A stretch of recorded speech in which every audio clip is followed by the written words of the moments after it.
Hi, I'm Nigel Lilley. I'm a musical director and a music supervisor for musicals and television.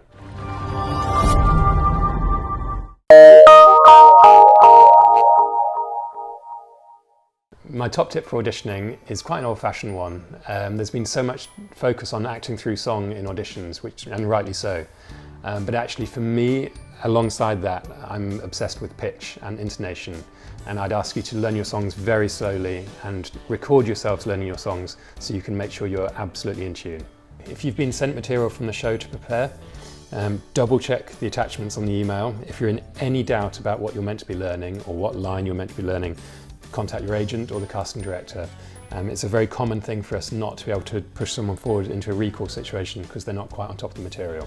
My third tip for auditioning is make sure you run your song with a pianist before you get in the room. There are so many apps now and download sites for music. It's increasingly common that we find the music that people put in front of a pianist are often unplayable. So make sure you find someone to run it with.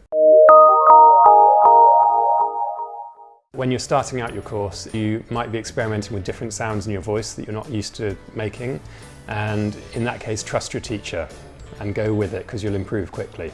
My second tip for training is to use all the online resources possible, like Spotify, YouTube, to research performers and material, and so you can really develop your own aesthetic and taste.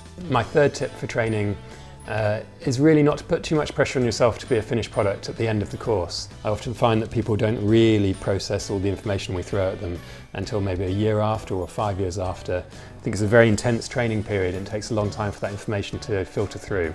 So don't leave feeling like it all has to be in place.